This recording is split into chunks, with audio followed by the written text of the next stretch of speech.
Hello everyone, आप सभी का स्वागत है हमारे यूट्यूब चैनल में। तो जैसा कि हमने पिछले एपिसोड में देखा था, जो फेंगमी होता है वो उस बाइडू कल्टीवेटर द्वारा मिले हुए आयरन शीट को जब डिस्कवर करता है, अब उसमें 1 लाख साल पुरानी जो सीक्रेट कल्टीवेशन की टेक्निक होती है उसके बारे में एंशिएंट लैंग्वेज में लिखा था, जिसे फेंगमी समझते हुए वहाँ ध्यान करने लगता है कि तभी उसके पास योयो आती है जो उसे खींचते हुए वहाँ से ले जा रही होती है। अब फेंगमी ये नोटिस करता है कि बहुत सारे डिसिपल्स जो हैं तेजी से जा रहे हैं कहीं पे। इसका रीजन वो योयो से पूछता है, जिस पर वो उसे बताती है एल्डर हान फिर से हमारे रास्ते में अड़चने डाल रहे हैं। उन्होंने एक ऐसा तत्कालीन कंपटीशन रखाया है डिसिपल्स के बीच। इस कंपटीशन में जो भी डिसिपल जीतेगा वो सारे के सारे क्वालिफाइड किए जाएंगे उस एंशिएंट बैटलफील्ड में जाने के लिए। आगे वो एकदम गुस्से से कह रही होती है कि ये बात कितनी गलत है कि उस एंशिएंट बैटलफील्ड को तो तुम्ही ने डिस्कवर किया था, और एल्डर हान यही चाहते हैं कि ना तुम्हें उस एंशिएंट बैटलफील्ड के क्वार्टर में शामिल किया जाए और ना ही तुम्हें चुपके से हो रही वहाँ कंपटीशन के बारे में कोई जानकारी दी जाए। इसलिए उन्होंने सारे डिसिपल्स को ये ऑर्डर दिया है कि कोई भी आकर तुम्हें उस कंपटीशन के बारे में नोटिफिकेशन ना दे।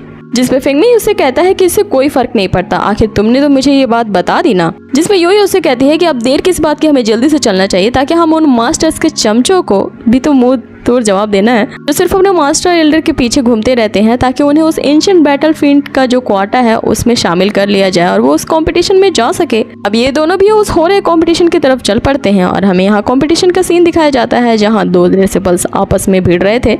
अब ये दिन की फाइट देख के बाकी के जो क्लासमेट्स होते हैं इन्हें शेयर करते हैं और इन दोनों में से एक की तारीफ कर रहे होते हैं। अब उनमें से एक जो एल्डर वही का शिष्य होता है वो अपने ओपोनेंट को अपनी एनर्जी से सीज कर देता है। ये देख के जो मास्टर सोवेरियन होते हैं वो इसे विनर अनाउंस कर देते हैं। अब यहाँ जो मास्टर्स होते हैं वो अपने अपने शिष्य की तारीफें करने लगते हैं। एक मास्टर कहते हैं कि आपका जो शिष्य है वो बैटल कंपटीशन में चला गया और इतने यंग एज में ही उसने फाउंडेशन एस्टैब्लिशमेंट के लेवल को पार कर लिया है। अब इन दोनों की बातें सुनकर यहाँ पर एल्डर हान कहते हैं कि हमें इस तरह का दिखावा करने की कोई जरूरत नहीं है। हम सभी जानते हैं कि हमने अपने पर्सनल चुने हुए शिष्यों को ही उस कोटा में जाने के लिए परमिशन दे दिया है, तो हमें इस कंपटीशन के दिखावे की कोई जरूरत नहीं थी। ये तो सिर्फ शो ऑफ है। हमने तो पहले ही डिसाइड कर लिया है कि कौन उस एंशिएंट बैटलफील्ड में जाने वाला है। अब यहाँ अपने मास्टर को देख के वो सारे डिसिपल सोचने लगते हैं कि बेकार में हमें यहाँ आना पड़ा, हमने तो पता है कि हम लोग ही जाएंगे उस बैटलफील्ड में। जिस पे वो दूसरा डिसिपल उसे कहता है कि यही करना तो हमारे टीचर्स को सबसे अच्छा टीचर बनाता है। अब ये सारी घटना मिन देख रही होती है और उसे अब तक समझ में नहीं आ रहा था कि ये फेंगमी आखिर कहाँ रह गया, वो अब तक क्यों नहीं यहाँ पहुंचा है। कि तभी हम देखते हैं कि फेंगमी की वहाँ एक जबरदस्ती एंट्री होती है जो कि कमाल की लगती है। अब इसकी धुआंधार एंट्री से जो सारे डिसिपल्स थे जो शान से चल रहे होते हैं कि वो अब उस एंशिएंट बैटलफील्ड में जाएंगे, वो वहीं रुक जाते हैं। फेंगमी वहाँ सबको ग्रीट करता है और उनसे कहता है कि मैं कंपटीशन के लिए आया हूँ। जिसपे एल्डर हान उससे कहते हैं कि अब आने का क्या फायदा, कंपटीशन तो खत्म हो चुका है। जिसपे फेंगमी उन्हें एक करारा जवाब देता है कि जब किसी डिसिपल ने यहाँ पार्टिसिपेट ही नहीं किया, यहाँ किसी किस्म की फाइट ही नहीं हुई, तो ये कंपटीशन कैसे खत्म हो गया।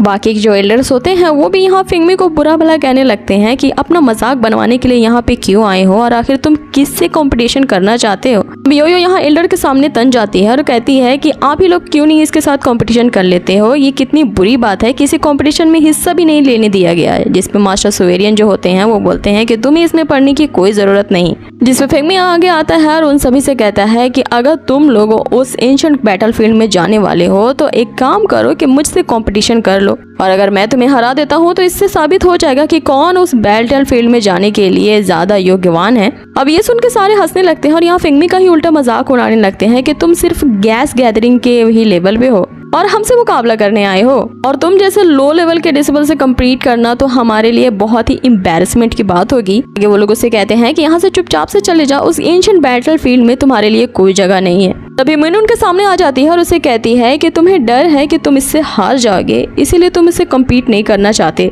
आगे वो अपने आप को फेंगमी के सामने खड़ा कर देती है एज अ ओपोनेंट और कहती है कि मैं एक्सेप्ट करती हूँ तुम्हारी इस टेस्ट को। आगे यहाँ मिन कहती है क्योंकि मैं तुम्हें हमेशा से एक सबक सिखाना चाहती थी, क्योंकि तुम मुझे एक ऐसी कंडीशन में छोड़ के आ गए जिसमें मैं मर सकती थी, तो आज मुझे इसका बदला चुकाने का मौका मिल गया, तो आओ मुझसे मुकाबला करो। अब ये सुन के योयो हैरान रह जाती है और वो मिन से कहने लगती है कि आखिर आप ऐसे कैसे कह सकती हैं, क्या हम लोग अच्छे दोस्त नहीं हैं। जिसपे मिन उसे आंख मारते हुए चुप रहने का इशारा करती है। तभी योयो समझ जाती है कि ये मिन की कोई चाल है। अब ये देख के एल्डर हान यहाँ सोचने लगते हैं कि ये दोनों तो बहुत गहरे दोस्त हैं, हमेशा एक दूसरे से चिपके ही रहते हैं, तो आज ये इसके अगेंस्ट कैसे हो गई। वो यहाँ मिन से कहते हैं कि जैसे कि तुम जानती हो कि तुम फाउंडेशन एस्टैब्लिशमेंट के लेवल पे हो, और ये तुमसे नीचे लेवल पे है। अगर तुम इससे कम्पीट करना चाहती हो तो तुम्हें उस एंशिएंट बैटलफील्ड का जो कोटा तुम्हें मिला है उसे त्यागना पड़ेगा, जिसपे मिन मान जाती है और जाके अटैक करती है सीधा फेंगमी पे। अब ये अटैक बहुत मिनिमम होता है। फेंगमी भी यहाँ समझ जाता है कि मिंग अपने 100% पावर का यहाँ 5% ही यूज कर रही है। सारे डिसिपल्स यहाँ मिन को चीयर करने लगते हैं क्योंकि उन्हें लगता है कि मिन ही ज्यादा क्वालिफाइड है उस एंशिएंट बैटलफील्ड में जाने के लिए। आगे हम देखते हैं मिन को जरा सा धक्का लगने से वो अपने आप ही जमीन पे गिर जाती है और ऐसा दिखावा करती है कि उसे बहुत चोट आई है, इवन कि वो अपना खून भी यहाँ पे निकलवा देती है।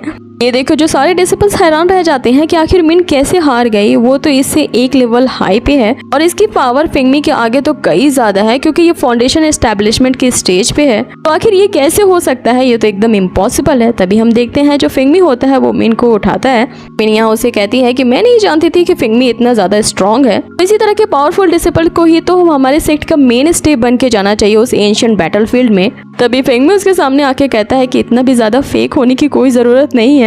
जिसपे मिन उसे कहती है तो क्या तुम्हें उन बुड्ढों के हवाले कर दो जो अपनी ही प्लानिंग कर रहे हैं, अपने अपने पसंदीदा डिसिपल्स को वहाँ भेजना चाहते हैं उस क्वाटा के नाम पे, और सिर्फ शो के लिए ये कंपटीशन रखवाया है जहाँ पे कोई पार्टिसिपेट भी नहीं कर रहा और पहले ही से सबको चूज कर लिया गया है। जिसपे फेंगमी उसे कहता है कि मेरे लिए तुम्हें ये सब करने की कोई जरूरत नहीं थी। जिसमें मिन उसे जवाब देती है कि आखिर तुम्ही ने उस एंशिएंट बैटलफील्ड को डिस्कवर किया था तो क्यों नहीं इसकी जरूरत है। अब ये देख के तो एल्डर्स की बोलती बंद हो जाती है, लेकिन उनमें से एक सोवेरियन से कहता है कि जैसा कि हम लोगों ने देखा कि मिन ने जानबूझकर यहाँ पे गिरी है वो और अपना खून को निकलवाया है उसने, तो इस टेस्ट के रिजल्ट को हम काउंट नहीं कर सकते। और बाकी सारे एल्डर्स भी होते हैं वो इस राय पे सहमत होते हैं क्योंकि वो जानते थे कि ये दोनों तो हमेशा फ्रेंड्स हैं, तो ये यहाँ पे चीट कर रहे हैं। इस पे एल्डर हान भी यहाँ पर आग में घी डालने का काम कर देते हैं। वो भी यहाँ सोवेरियन को कहते हैं कि ये इस तरह से चीटिंग करना हमारे सामने खुलेआम, ये तो हमारी एम्बेरसमेंट करने के बराबर है। अब यहाँ जो एल्डर हान का ग्रैंडसन होता है जिसका नाम हान ली होता है, और यहाँ ओपनली चैलेंज कर लेता है फेंगमी को। ये कहता है कि तुम दोनों ने श्योरली यहाँ पे चीटिंग की है क्योंकि मिन जो है वो तुमसे हायर लेवल पे है, तो तुम्हें वो कैसे हार सकती है, तुमसे कैसे हार सकती है।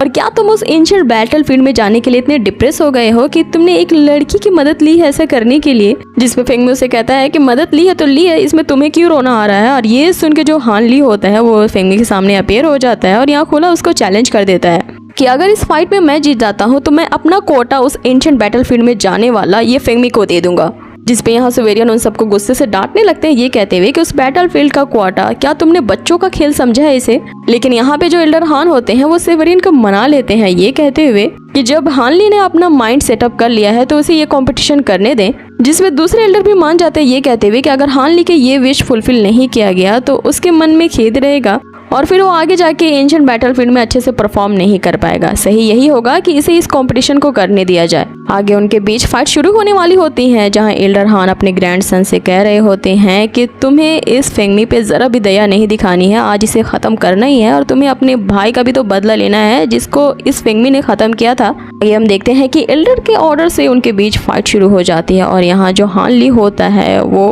फाउंडेशन एस्टैब्लिशमेंट के मिडिल स्टेज पे होता है और जैसे ही वो अपनी एनर्जी को एक्टिवेट करता है चारों तरफ हमें बहुत सारा वेव नजर आता है। ये देख के सारे डिसिपल्स कहने लगते हैं कि हानली को इतने गुस्से में हमने पहले कभी नहीं देखा है और इसकी ये भी वजह है कि वो मिन को बहुत ज्यादा पसंद करता है और हमारे पूरे सेक्ट को ये पता है कि हानली ने बहुत ही बड़े मास्टर से इसकी ट्रेनिंग ली है और हर दिन वो उसी मास्टर के साथ यहाँ पे प्रैक्टिस करते हैं। तो आज की इस फाइट में तो फेंगमी का गेम ओवर ही होने वाला है। अब हानली की इस तरह की स्ट्रेंथ को देख के एल्डर्स भी हैरान हो जाते हैं कि इतनी यंग एज में इसने कुछ ना कुछ अचीव कर लिया है। और यहाँ जो हानली का ग्रैंडफादर यानी एल्डर हान जो होते हैं वह सोचते हैं कि इस फेंगमी को एक ही राउंड में खत्म कर दो, इसको दूसरा राउंड में जाने ही मत दो। दूसरी ओर योयो और मेन फेंगमी के लिए चेयर कर रहे होते हैं। योयो फेंगमी से कहती है कि इसे एक ऐसा पछाड़ो कि ये दोबारा तुम्हारे सामने खड़ा ना हो सके। और वहीं हम मिन को देखते हैं जो सरेआम फेंगमी को यहाँ पर आई लाइक यू कहते हुए उसे फ्लाइंग किस दे देती है। अब ये सुनकर हानली जो होता है वो तो आग बबूला हो जाता है और अपनी शॉट निकाल लेता है क्योंकि उसे जिसे वो पसंद करता है वो किसी और को पसंद करे तो बुरा तो लगता ही है। अब जैसा कि हम इस सीरीज का चलन जानते हैं कि ये बहुत ही इंटरटेनिंग पॉइंट पे खत्म करती है अपने एपिसोड्स को और वही हुआ, यहाँ एपिसोड हो जाता है खत्म। अब नेक्स्ट एपिसोड में हम जानेंगे कि उनके बीच फाइट कैसे होती है और ये भी हम जानते हैं कि जो फेंगमी है वो तो कभी ना हारने वाला छोटा भीम की तरह है, वो कभी किसी से नहीं हारता, वही जीतने वाला है। लेकिन वो कैसे जीतेगा ये जानना बहुत इंटरेस्टिंग होगा। तो मिलते हैं आप लोगों से इसके नेक्स्ट एपिसोड में और जाते हुए ये भी कह दूं कि अगर वीडियो आपको ज़रा भी अच्छी लगी होगा ना तो प्लीज़ इसे लाइक कर दें, और अगर आप मेरे चैनल पे नए हो तो इसे जल्द से जल्द सब्सक्राइब कर दें, क्योंकि इसी तरह की और भी एंटरटेनिंग वीडियोस मैं जल्द से जल्द लाऊंगी। सो भी और भी कई सारी नई सीरीज आने वाली है मेरे चैनल पे, तो इसे सब्सक्राइब करना ना भूलें और stay healthy, stay safe, till then take care, bye.